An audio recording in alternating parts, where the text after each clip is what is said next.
Health scientists have found a drug that regenerates teeth, and it could leave dentists without work. Researchers have identified a drug that can regenerate teeth from the inside out, possibly reducing the need for artificial fillings. The drug was previously used in Alzheimer's clinical trials, and it now appears to improve the tooth's natural ability to heal itself.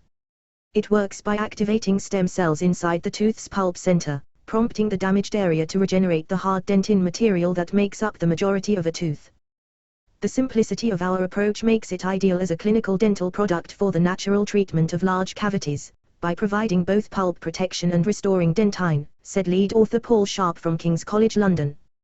In addition, using a drug that has already been tested in clinical trials for Alzheimer's disease provides a real opportunity to get this dental treatment quickly into clinics. After a tooth is damaged by things like trauma or cavities, the soft pulp at its center can be exposed, increasing the risk of infection.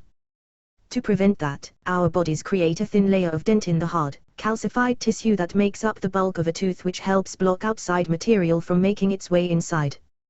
But this process is not enough to stop large cavities from exposing the vulnerable pulp, which is why dentists drill out the cavity, and then pack the area with artificial fillings, a treatment that's worked in the past, but isn't ideal.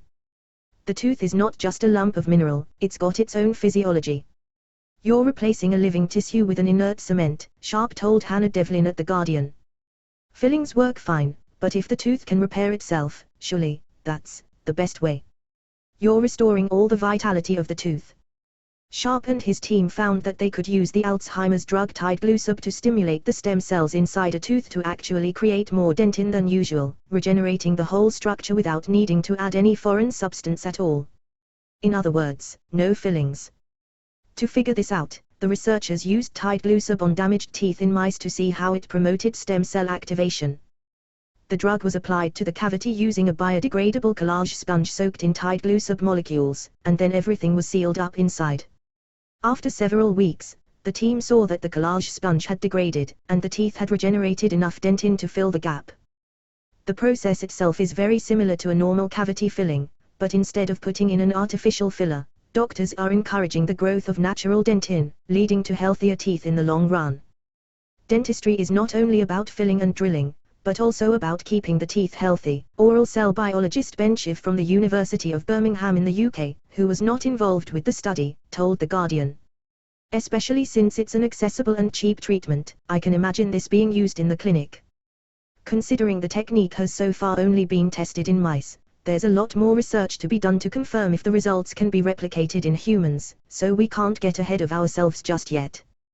The team plan on moving to rats next, and if those results are positive, human trials could be on the cards. The good news is that Tideglusib and the collage sponges used in the procedure have both passed clinical trials for other treatments, which will likely speed up the process if the technique does make it to human testing. This isn't the only effort to improve how we perform fillings. In 2015, another team in the UK announced that they are developing a pulp cap that can be inserted in a tooth to stimulate stem cells and trigger similar dentin growth. We still have a long way to go before these options will be available at our local dentist, but researchers are determined to make oral care less horrible in the future, which should be good news to millions of people who fear the drill. http://simplycapacity.com/2017/01/scientists-have-found-a-drug-that regenerates teeth